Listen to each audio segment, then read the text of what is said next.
안녕하세요. 영화당 시간입니다. 저는 이동준입니다. 안녕하십니까. 별거당 김준현입니다. 무슨 말이야, 별거당이요? 네. 별거 있냐? 아, 별거당? 별거일 것이다. 네. 네. 제목을 해봤는데, 네. PD님이 시켰거든요. 이제 와서 웃길 거라고. 배신자. 웃길 거라고 그러더니 안 웃겨, 하나도. 웃기려면 연기가 중요해요. 각본이 중요한 게 아니고요. 별거당? 이렇게 해야 되나? 그렇죠. 네, 쉽지 않네. 인터네이션을 웃겨야 되는. 연기는 포기하는 걸로. 어쨌건 당은 별거당으로 하시는 네, 걸로. 별거당. 네. 네. 자, 그럼 별거당 당수이신 김중혁 작가님과 함께 아슈가르 파라디의 작품 세계를 네. 오늘은 집중적으로 한번 다뤄보는 걸로. 근데 옷도 약간 그렇게 준비해봤습니다. 약간 진짜 페르시아 양탄자 같은 느낌으로. 깔고 안고 싶어. 정말 그런 느낌이 있습니다. 네. 자, 아슈가르 파라디에 관해서는 이제 저희가 또 1분 브리핑에서 아마 이란 역사의 계보를 얘기해 주시는 걸로 제가 전해 들었고요. 네. 그럼 거기서 얘기하겠지만 지금 현 시점에서 이란 영화의 가장 돋보이는 그런 감독이라고 말할 수 있을 것 같아요. 무엇보다도 국제 무대에서 아카데미 외국어 영화상을 사실 미국을 제외하고는 다 받고 싶어 하잖아요. 그런데 외국어 영화상을 지난 몇 년간 2번이나 수상을 해서 이번에 세일즈맨, 그 다음에 시민과 나데리의 별거 이 두 편인데요. 세일즈맨이 또 이번 달에 국내에서 개봉하잖아요. 거기에 맞춰서 아슈가르 파라디의 최근에 있었던 두 편의 아주 훌륭한 영화를 소개해드리는 시간을 마련했습니다. 네. And the Oscar goes to The Salesman, Asghar Farhadi. I'm sorry I'm not with you tonight. My absence is out of respect for the people of my country and those of other 6 nations. Anusha Ansari will be accepting the award on behalf of the director of The Salesman, Asghar Farhadi. 아슈가르 파라디는 제가 예전에 시민과 나들의 별거라는 영화를 보고 별거 있겠냐 싶었는데 보고 나서 와 이건 정말 별이 막 산더미처럼 쌓여 있는 클 것자를 써가지고 네. 큰 별. 네. 근데 저는 약간 충격을 받았던 게 예전에 아바스 키아로스탐이라는 걸출한 이란 감독이 있었기 때문에 그런 연장선상에 있는 감독이 아니겠는가 생각을 했었는데 말하자면 현재의 정치 상황을 품고 있으면서도 그 연출 기법을 그대로 가지고 오기도 한 굉장히 현대적인 감독이라는 생각이 들더라고요. 맞습니다. 어떻게 보면 굉장히 유럽 영화 같은 영화이고 기존의 이란 영화들이 보여줬던 것과 또 다른 견지에서 굉장히 훌륭한 영화들을 보여주고 있다는 생각이 들고요. 이란 영화가 지난 20년간 정말 찬란한 전통이 있었거든요. 영화에 대해서. 아슈가르 파라디 영화들도 참 굉장히 훌륭하다. 이러면서 두 편을 한번 여러분에게 추천해드리고 싶습니다. 아슈가르 파라디에 대해서는 사실 국내에서 알려지게 된 결정적인 계기가 바로 시민과 나데리의 별거 때문이고 그렇죠. 저 영화가 국내에서 최초로 개봉한 파라디 영화인데요. 그 전에도 어바웃 엘리 같은 영화가 이미 베를린에서 감독상을 받았습니다. 네. 그래서 저 영화가 심지어는 5번째 영화거든요. 여태까지 모두 7편을 만들었고 중견 감독이면서 이란에서는 심지어 이란 영화 평론가 협회상을 3년 연속 받기도 했어요. 이럴 정도로 굉장히 인정받는 그런 감독이다. 일단 이렇게 얘기할 수 있고요. 이란에서도 지금 가장 뜨거운 감독이네. 그렇게 얘기할 수 있을 것 같습니다. 아슈가르 파라디 영화를 보면서 제가 너무 놀란 거는 모든 영화들이 디테일이 참 중요하지만 어떻게 디테일이 이렇게 만들지? 라는 생각이 들 정도고 제가 저 첫 번째 우리나라에 소개됐던 첫 번째 영화였던 시민과 나데리의 별거 때 그런 20자평을 쓰기도 했는데 저는 어떤 이미지인가 하면요. 티끌로 만든 태산 이런 느낌입니다. 하나하나 티끌을 갖고 와서 그 결과물은 태산을 보여주는 그런 것이 아슈가르 파라디의 작품 세계가 아닌가. 그러니까 별거 있다니까요. 그 거자가 거대한 거자 아니겠습니까? 아, 그렇군요. 티끌이 모여서 별거를 만드는 별로 만든 거대한 산을 이루는 그런 영화라고 볼 수도 있겠네요. 네. 근데 저는 말씀하신 것과 비슷하게 소설을 쓰고 이야기를 만드는 사람으로서 야, 이야기 이렇게 촘촘하게 짤 수 있는가? 그리고 이 이야기를 보시면 보통 그 할리우드 영화들 보면 큰 굴곡들이 몇 개 있습니다. 이야기가 커다랗게 변곡되는 지점이 몇 개 있는데 파라디 영화는 한 30개 있는 것 같아요. 계속 이야기가 뒤틀리고 커브를 돌고 유턴을 하고 이러는 장면들을 보고 있으면 야, 이야기를 정말 잘 짰구나 그런 생각이 듭니다. 맞습니다. 처음에는 사실 그렇게 엄청나게 큰 사건처럼 느껴지지 않고 시작 부분에서 굉장히 작게 시작했죠. 근데 한 스푼씩 하는데 마지막에는 그 한 스푼씩 타 올린 것이 그야말로 태산을 이루는 그런 엄청난 이야기들이죠. 임계점을 위한 그런 영화군요. 마지막에 그렇습니다. 어떤 순간 넘쳐버리는. 맞습니다.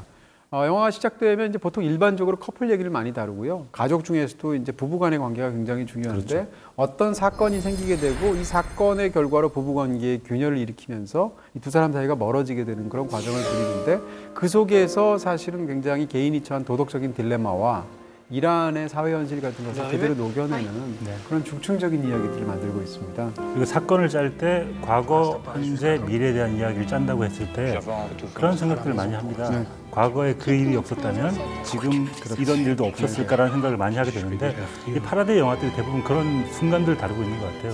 지금 일어나는 이 현재 일들이 과거에 어떤 일로부터 비롯된 것인가라는 깨달음 혹은 되새김 같은 걸 해보게 되는 지점들이 있는 것 같습니다. 그런 의미에서 시간에 대한 생각들을 많이 해보게 되는 그런 구조인 것 같기도 해요. 그렇습니다. 굉장히 다각도로 인물들이 얽혀 있게 되는데 그 다각도로 얽혀 있는 인물들 중에 누구도 온전히 편을 들어주지 않죠. 다 각자의 실수가 있고 다 각자의 사정이 있습니다. 그래서 이 영화를 보다 보면 이 파라디 영화들은 항상 이번에 최근에 나왔던 세일즈맨까지 어떤 생각이 드냐면 모든 극중 인물들이 자기만의 변호사를 영화 속에서 자기가 직접 의뢰한 것 같은 느낌. 그럴 정도로 그런 착각이 들 정도로 인물들을 각각 너무 잘 대변을 해주고 다 보고 나면 관객조차도 이 중에서 과연 어떤 인물의 무슨 잘못인지를 판단하기가 굉장히 어려운 그런 뒤얽힌 사회적이고도 도덕적인 딜레마를 너무나 잘 다루고 있죠. 네, 뒤에 보이시는 아무도 머물지 않았다라는 제목이 있는데 그 제목은 아무도 편들지 않았다라고 바뀌어야 되지 않을까라는 생각이 듭니다. 맞습니다. 관계의 다각형을 그려내는 뭐 약간 영화 기하학자 그런 느낌이 들 정도로 파라디는 이 균형 감각이 엄청나죠. 네. 파라디 스스로가 무슨 얘기를 하고 있냐면 내가 영화 속에서 결론을 내지 않는 이유는 나도 해답을 모르기 때문이다.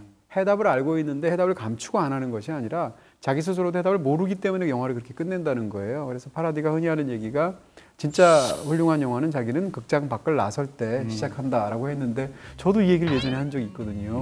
그래서 이거 이 얘기를 이러면서 굉장히 신기했던 생각이 있습니다. 내 영화의 파랄은 질문이다 이런 얘기를 하는 거군요. 파라디가? 네.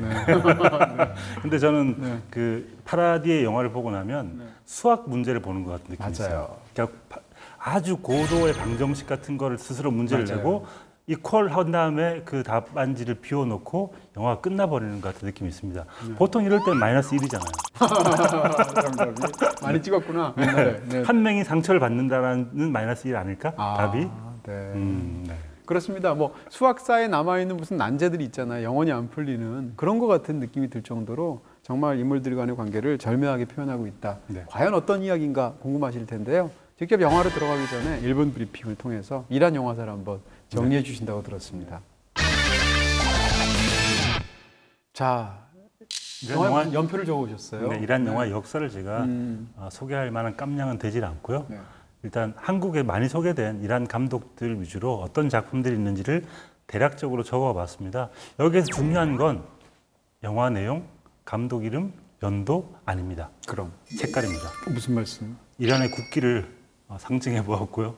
이란의 국기를 보면 흰색, 녹색, 빨간색으로 이루어져 있습니다. 머리서 보면 이란 국기로 보일 수도 있는. 네.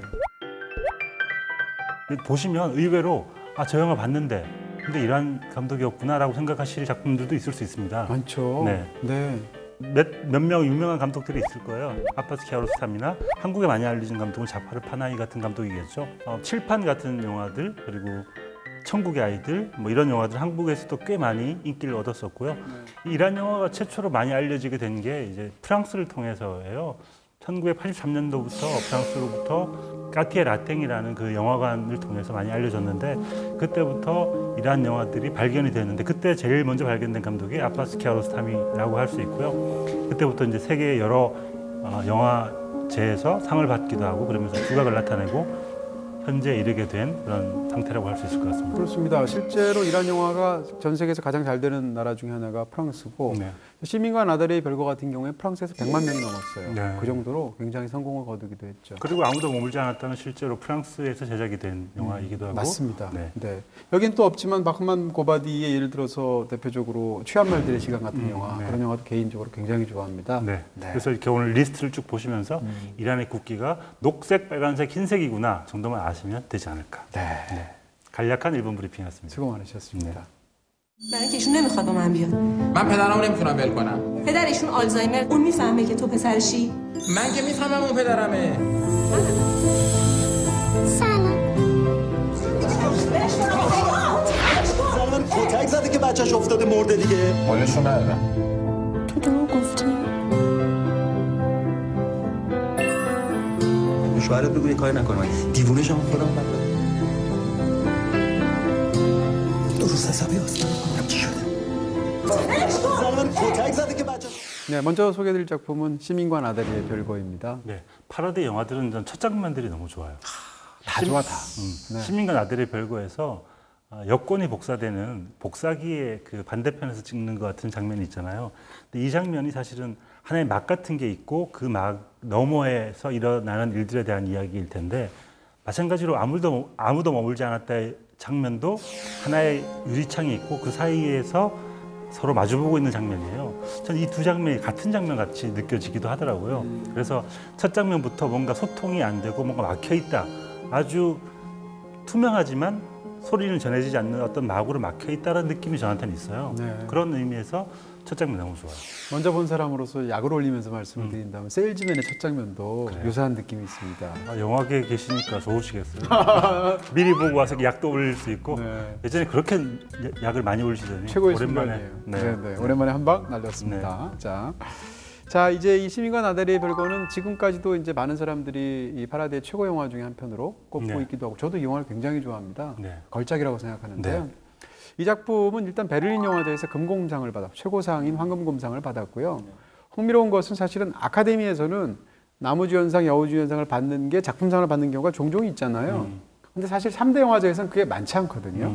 왜냐하면 나눠서 주기 때문이고 그렇죠. 베를린, 베니스, 칸 같은 데서는 흔히 연기상을 줄 때도 말하자면 그것이 감독에 대한 공로도 약간 취하는 느낌? 그래서 예를 들면 3등상 뭐 이런 느낌으로 주는 경우도 종종 있어요. 근데 이 영화는 나무주연상, 여우주연상, 작품상을 베를린에서 다 받았습니다. 그래서 굉장히 이례적인 그 정도로 연기와 연출이 최상의 궁합을 이룬 작품이라고 말할 수도 있죠. 그리고 이제 보시는 분들이 일단 이란 영화들의 나머지 감독들, 우리가 굉장히 유명한 뭐 아바스 키아로스타미 같은 감독들의 영화들에서 배우들이 연기하는 방식하고 정반대의 방식으로 연기합니다.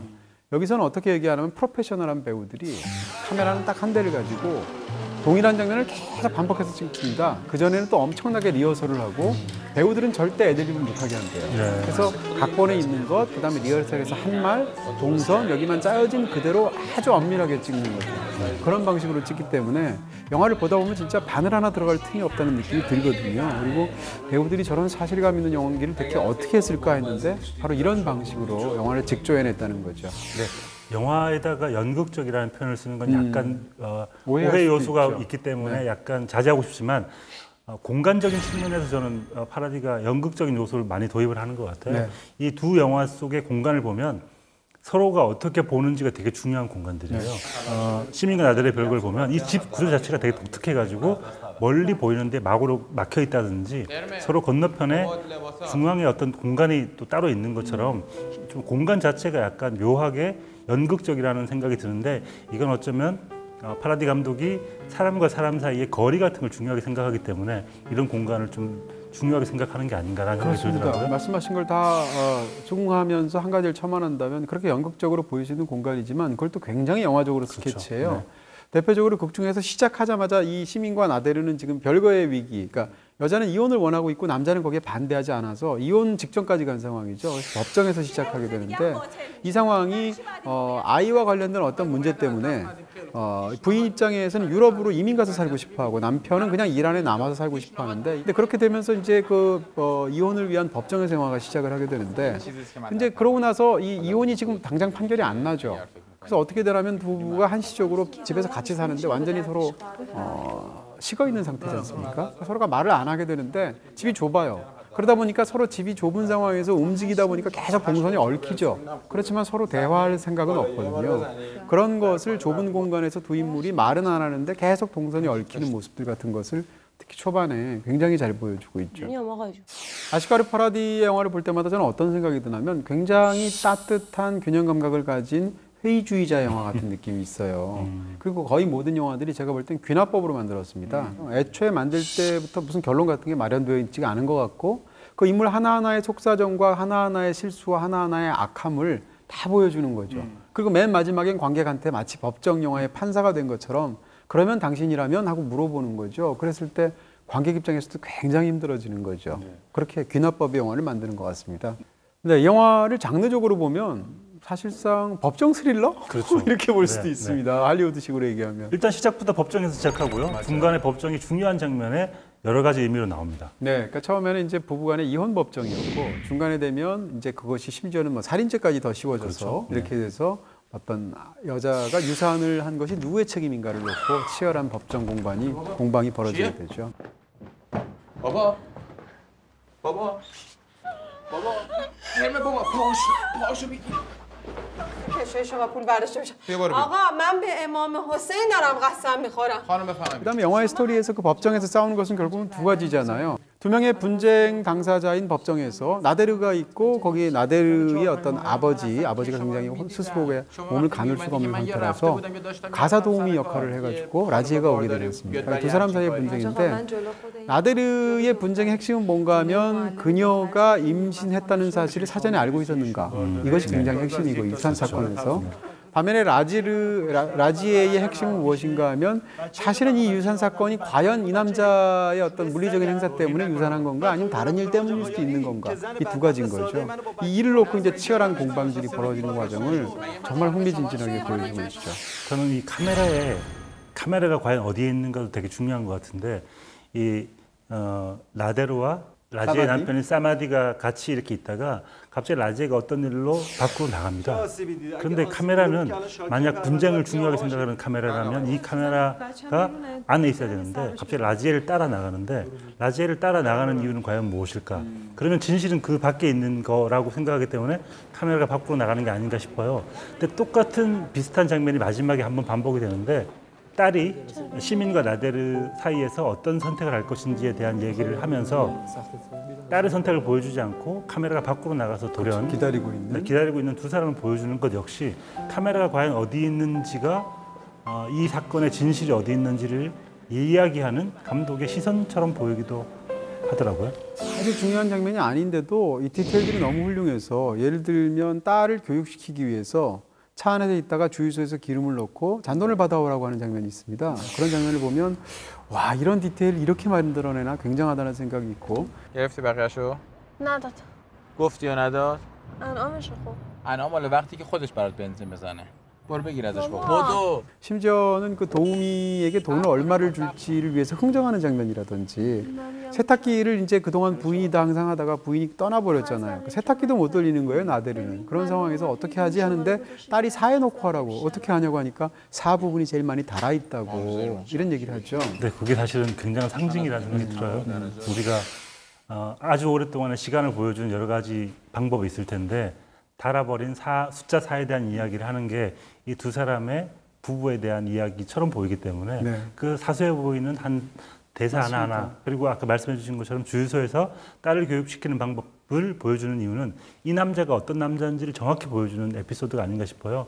그런 면에서 사소한 에피소드들로 정말 말씀하신 것처럼 티끌을 모으는 것 같은 그런 느낌이 있습니다. 그렇죠. 그러니까 가장 많이 사용하는 것이 가장 빨리 달아버리는 거죠. 그런 어떤 부부간의 관계하고 관련이 있을 것이고요.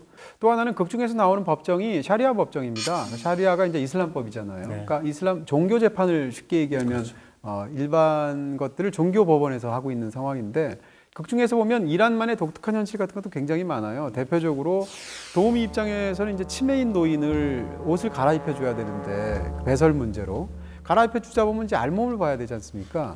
근데 과연 도와주는 여성이 남자의 알몸을 보는 것이 옳은가에 대해서 종교 문제로 일단 종교 지도자한테 전화를 해서 허락을 받아야 돼요. 이런 상황 보여주는 어떤 이란 특유의 종교 문제를 보여준다거나 영화에서 계급 갈등도 보여주게 되죠. 한 명은 고용주고 한 명은 피고용인인데 이 둘 사이에서 분쟁이 일어나게 되는 겁니다. 이 과정에서 이 시민과 나데르는 굉장히 교육을 많이 받은 그런 어떤 균형 잡힌 교양인에 가까운 사람들이고 상대적으로 하층민인 이 라지의 부부는 그러지 못한 상황이죠. 싸우다 보니까 사실 상대적으로 그런 균형 잡힌 교양을 습득할 기회가 없었던 라지의 남편은 법정에서 이제 막말에 가까운 말을 하다 보니까 처벌을 받게 되는 거죠. 이런 문제들은 사실은 두 사람의 교양의 문제라기보다는 계급에 관한 문제일 확률도 있잖아요. 그런 것을 영화가 또 묘사하기도 하죠. 네, 그리고 당연하게도 젠더 문제가 있을 것입니다. 그래서 부부간의 문제 같은 것이 있는데 말하자면 시민이 어쨌건 변화해가는 속에서 현대적인 세계관을 지향하는 인물로 보인다면 상대적으로 나데르는 구세대적인 어떤 그 생각들을 지향하는 사람처럼 보이게 되고요. 영화에서 보면 이 커플뿐만 아니라 또 다른 커플인 라지의 커플도 얘기가 나오게 되는데 라지의 커플의 남편인 사람이 사마디인가요? 이 사마디는 어떤 입장을 갖고 있냐면 부인이 자기한테 얘기를 정확하게 하지 않고 남자만 혼자 있는 집에 가서 일을 했다는 이유로 이혼을 하려고 합니다. 이럴 정도의 어떤 이슬람 사회에서 여성 위상 같은 것을 보여주게 되는 것인데 이런 부분들이 어떻게 보면 이란의 굉장히 독특한 상황을 보여주는 거죠. 네. 근데 이제 시민과 나데르의 별거가 이란에서만 인기가 있는 영화가 아니고 국제적으로 굉장히 높은 평판을 받았고 우리한테도 감동을 주지 않습니까? 그러니까 모든 훌륭한 영화는 보편성이 있고 특수성이 있을 텐데 이 양자 사이 균형 문제가 있을 텐데 가장 이란적인 상황을 다룬 영화처럼 보이지만 다 보고 나면 이란도 우리랑 다를 게 하나도 없구나 라는 생각이 들 정도로 굉장히 보편적인 주제를 다루고 있는 거죠. 이 양자 사이에서 최상의 결과물을 낸 작품이 아닐까. 모든 진일보된 사회라고 하더라도 그 어떤 내재되어 있는 전근대적인 속성 같은 게 있을 텐데 있겠죠? 그런 부분들을 까발리게 되는 게 이런 영화들이 은연중에 자신도 모르게 드러내게 해주는 그런 게 있는 것 같습니다. 그렇습니다. 그 분쟁 두 당사자 사이에서 균형 감각이 굉장하다고 생각이 드는 게 일단 둘 다 잘못이 있어요. 그리고 법정에서 둘 다 숨기고 거짓말을 하는 부분이 있는 것입니다. 그렇죠. 이제 그런 것을 보여주는 그 방식이 굉장히 훌륭하고 또 하나 제가 더 인상적으로 보는 것은 관련된 당사자가 다 나름의 방식으로 자기가 정직하려고 노력하는 부분도 있고 네. 나름의 방식으로 다 고귀한 인물들이라는 거예요. 그렇게 해서 예를 들면 대표적으로 이 분쟁 상황이 되면 무조건 자기가 이기는 쪽으로만 얘기를 해야 되는데 그렇지 않은 의외의 선택들을 또 다 부분적으로 다 하고 있습니다. 시인의 경우는 가정교사한테 지금 내 남편이 나데르에게 혹시 불리한 증거라도 상관없으니까 사실대로 얘기해달라고 요구를 한다든지 나데르의 경우에는 또 어떤 일이 있냐면 지금 아버지가 그렇게 사고를 당해서 이렇게 안 좋은 상황이 된 것이 그쪽 탓이다라고 이제 몰아붙이고 있는 상황인데 병원에서 막상 그 상처 부위를 보고 나서 그게 아닐 수도 있다라는 생각이 들어서 그냥 아버지를 데리고 가는 장면이 나온다든지 심지어는 딸이 증언하기 직전에 아빠 뭐라고 증언을 해요? 하니까 몰라? 라고 말을 하는 거죠. 딸한테 그냥 맡깁니다. 이전까지의 상황으로 보면 자기한테 유리한 쪽으로 증언을 하도록 유도할 것 같은데 그렇게 하지 않죠. 이 인물들이 첨예하게 자기 이익 때문에 상대와 치열하게 싸우지만 또 어떤 부분에서는 인간의 존엄성이나 최소한의 양심을 지키려고 하는 노력을 보여주고 있는데 이런 것들이 이런 이야기들을 굉장히 복잡하면서도 입체적으로 만들어주고 있는 거죠. 우리가 보통 최소한의 양심이라고 표현을 하는데 그 최소한이라는 게 각자의 기준인 거잖아요. 네. 너의 최소한은 무엇인가라고 물어보고 있는 것 같아요. 네가 만약에 너에게 굉장히 불리한 증거를 얘기해야 될 때 너의 최소한은 뭐고 어디까지 거짓말을 얘기할 수 있을 것이며 네.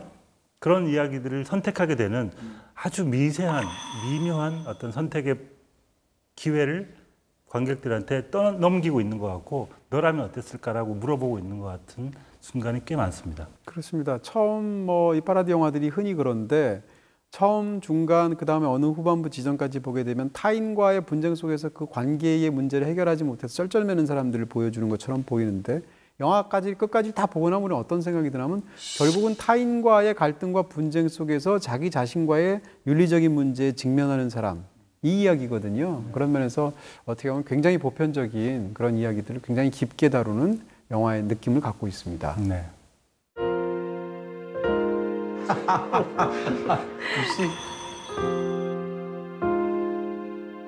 Tu vis avec quelqu'un? Tu t'es pas demandé pourquoi je te fais venir pour officialiser le divorce. Pourquoi je dois être ici, juste au milieu de cette merde? On doit rentrer à la maison pour l'instant. Tu m'as dit que notre maison c'était là-bas. Pourquoi tu m'as fait ça? Et qu'est-ce que j'ai fait? Qu'est-ce que je peux dire after?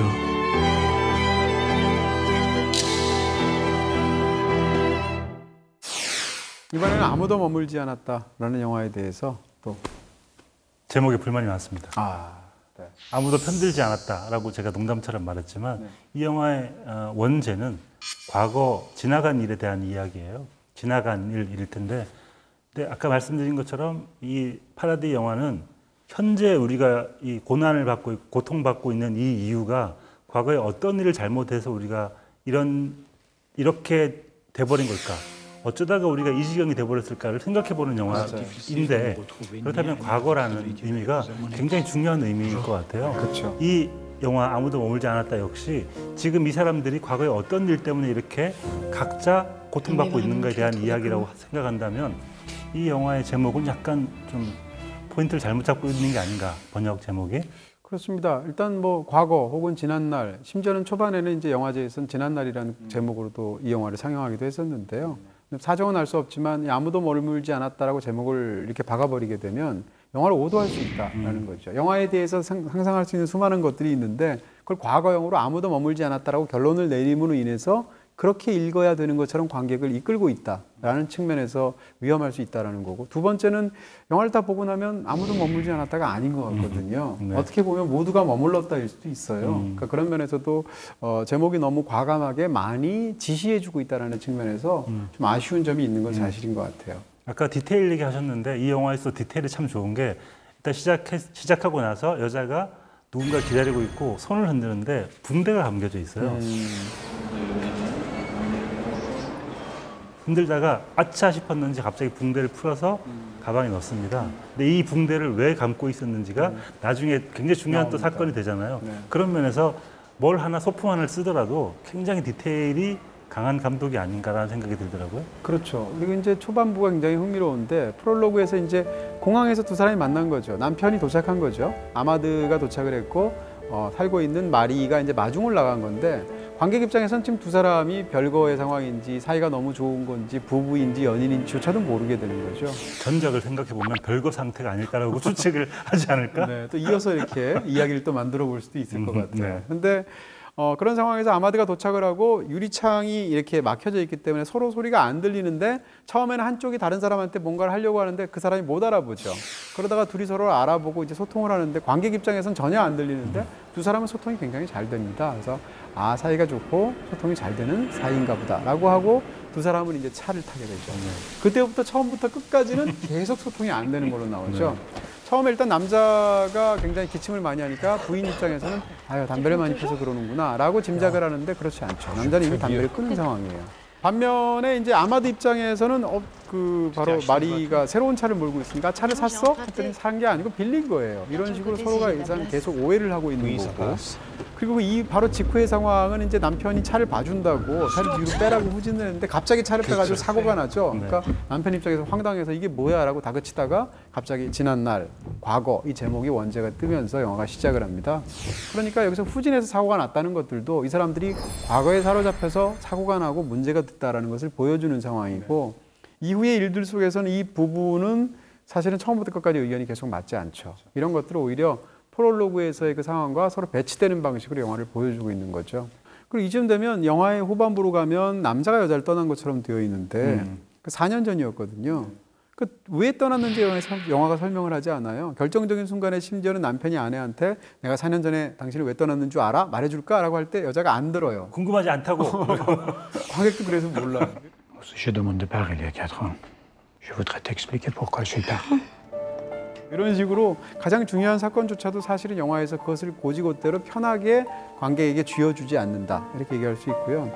이 영화를 보면서 가장 대단하다고 느낀 것은 이 이야기를 이 단순한 이야기를 아주 치밀하게 짜내는 어떤 그런 플롯에도 놀라게 되는 건데 극 중에 중심을 이루는 가장 중요한 사건은 뭔가 하면 사실은 이 부부는 지금 현재 헤어지려고 하고 있는 상황이죠. 영화 속에서 결혼이 사실상 3개가 있다고 볼 수 있는데 마리가 아주 오래전에 헤어졌던 첫남편과의 사이에서 나온 루시라는 아이가 있죠. 이게 첫 번째 결혼이 있고 두 번째 결혼은 지금 아마드와 마리 사이의 결혼인데 이 결혼은 지금 이혼 직전에 가 있어서 이혼 절차만 남은 거죠. 그런 상황에서 마리는 세 번째 결혼을 미래의 결혼을 예상하면서 어떤 남자를 사귀고 있는데 이 남자는 유부남입니다. 그렇지만 결과적으로는 두 사람은 이제 결혼을 하고 싶어하는 그런 상황인 거죠. 차후에. 그러니까 이렇게 과거와 현재와 미래의 결혼이 있는데 이 세 가지 결혼이 뒤얽히면서 굉장히 복잡한 상황을 만들고 있다라고 말할 수 있고요. 그런 경우에 이제 이 영화에서 가장 감탄스러운 것 중에 하나는 마리가 사미르라는 남자랑 지금 사귀고 있는데 혼외 관계죠. 근데 사미르의 부인이 있지 않습니까? 근데 부인이 어떤 식으로든 음독을 하게 돼서 사실상 식물인간이 되게 되는데 부인이 음독한 게 누구 잘못인가? 영화 속에 등장하는 거의 모든 사람의 잘못으로 추측할 수 있습니다. 아마드 정도를 제외하면 어떻게 보면 마리의 잘못이고 어떻게 보면 사미리의 잘못이고 어떻게 보면 점원의 잘못이고 또 어떻게 보면 루시의 잘못이에요. 이런 식으로 해서 정말로 중요한 건 이 넷 중에서 그럼 누가 결정적으로 실수했는가 누가 잘못했는가를 영화가 추적하는 게 아니라 이런 식으로 각자 자기 단에는 최선의 어떤 무엇인가를 하려고 하는데 그것이 뒤얽혀서 도대체 무엇이 옳고 무엇이 잘못인지를 우리가 명확히 판단할 수 없다. 그런 뒤엉킨 업의 뻘밭 같은 것을 보여주려는 게 사실은 이 영화의 네. 핵심이라는 거죠. 시민과 나들의 별거에서 최소한이라는 말씀을 드리면서 네. 최소한의 양심을 얘기했다면 네. 이 영화에서는 어쩌면 최소한의 죄책감이라는 테마일 수도 있을 것 같다는 생각이 들어요. 그 사밀의 부인 셀린이 왜 음독 자살을 시도를 했는가? 네. 그러면 모두가 내 책임일 수 있다. 나 때문일 수 있다라는 죄책감을 가져야 되고 그렇게 가지고 있는 최소한의 죄책감 때문에 이 사람들이 서로를 상처 줄 수밖에 없게 된 이런 처지가 된 것인지도 모른다라는 그런 질문들, 최소한의 죄책감 때문에 이 상황이 이렇게 꼬여버리는지도 모른다. 그렇지만 그래도 우리는 최소한의 죄책감을 가져야 되는 게 아닌가라고 묻고 있기도 한 그런 영화이기도 합니다. 그럼요. 네, 굉장히 중요한 테마인 것 같고요. 그런 면에서 보면 이 영화의 원제가 다시 떠오르는 것입니다. 어떻게 보면 과거에 사로잡힌 인물들, 말하자면 그 지금 현재 인물들 사이를 과거의 유령이 배회하는 것 같은 그런 느낌? 이런 것들이 굉장히 중요하게 되는데 영화 속에서의 현재는 철저하게 과거에 종속되어 있죠. 그러다 보니까 앞으로 펼쳐지게 될 미래조차도 지금 현재 이렇게 묶여있는 현재랑 무관하지 않을 것이다라는 추측을 우리가 하게 되면서 이 모든 이야기들을 보게 됩니다. 또 한편 과거, 현재, 미래를 생각해 보면 과거는 끊임없이 현재의 모습으로 반복되고 있다는 생각이 들기도 해요. 과거에 일어났던 일들이 계속 반복되는 느낌이 있거든요. 그런 얘기도 하죠. Attends, je te dis. Tu sais pourquoi elle est allée trouver ce putain d'enfoiré? Parce qu'il te ressemble. 결국 어쩌면은 마리는 과거의 어떤 일들 때문에 그 일을 벗어나지 못해서 계속 잘못된 일을 반복하는 것 같은 사람인 것처럼 보이기도 하고 모든 사람들이 과거로부터 벗어나지 못하고 그렇죠. 과거를 계속 현재로 반복하는 형태로 살아가고 있다는 생각이 들어요. 네.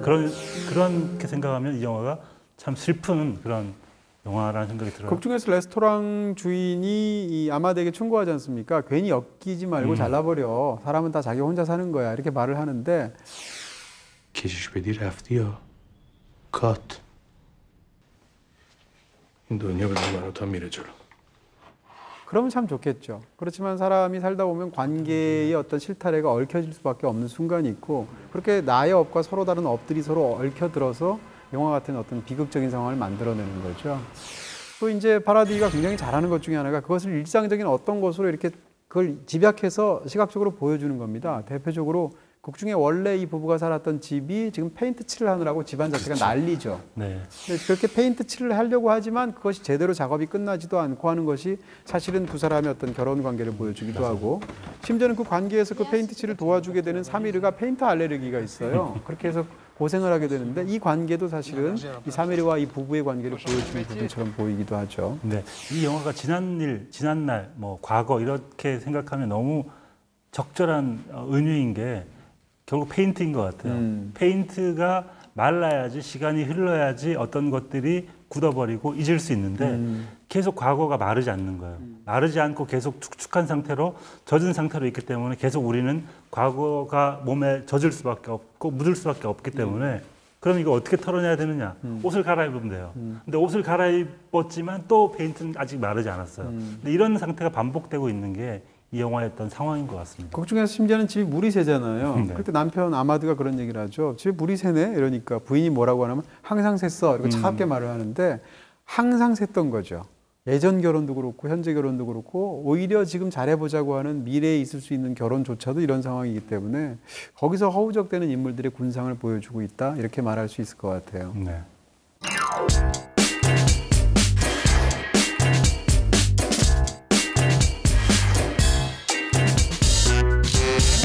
자, 이 두 영화 중에서 어떤 영화 더 좋아하세요? 네. 물어보나 마나 우리가 이미 얘기한 거에 티가 난 것 같은데요. 세일즈맨. 네. 보지도 않은. 보지도 않은 세일즈맨. 시민과 나들의 별거가 훨씬 더 복잡 미묘한 스토리텔링 그리고 좀처럼 쉽게 판단되기 힘든 문제 이런 의미에서 더 중요한 영화처럼 저한테 다가왔고요. 그 최고의 장면은 약간 배분을 또 해야 되기 때문에 아무도 머물지 않았다 해서 하나 뽑고 싶은데요. 전 첫 장면 뽑고 싶어요. 공항에서의 첫 장면. 유리칸막이를 두고 두 사람이 서로에게 몸짓을 하면서 뭔가 이야기를 하는 그 장면이 어쩌면 이 영화 끝까지 이어지고 있는 하나의 이미지일 테고 두 사람이 소통되지 않지만 어떻게든 연결해보고 싶어하는 그 관계를 암시하고 있다는 생각이 들어서 저는 그 장면을 최고의 장면으로 꼽겠습니다. 네, 뭐 유사하니까 짧게 말씀드린다면 시민과 나델의 별거가 제가 본 파라디의 최고 영화다 이렇게 말씀드릴 수 있을 것 같고요. 네. 최고의 장면은 저도 아무도 아물지 않았다는 아니고 머물지 않았죠. 아, 그것도 맞다. 아무도 아물지 않았다가 더 좋은데 제목이. 더 좋죠. 훨씬 좋다. 역시 이렇게 해서 우연으로. 그리고 아니기 때문에 너무 라임도 좋아. 아무도 아물지 않았다. 오. 끝으로 하면 도지다네요. 심지어는 아물지 않고 도졌어요. 네네. 최고. 그렇죠. 네. 심지어는 실수로. 네. 아무도 머물지 않았다의 마지막 장면을 보여드리겠습니다. 예. 굉장히 뭉클하고요. 네. 사실 좀 설명하기는 어려운데.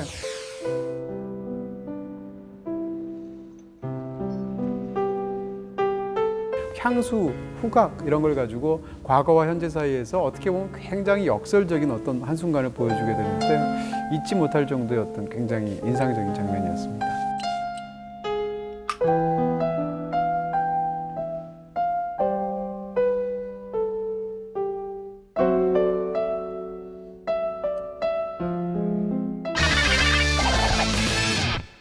자, 이렇게 해서 오늘은 아시가르 파라디의 작품 세계로 두 편의 작품을 소개해드렸습니다.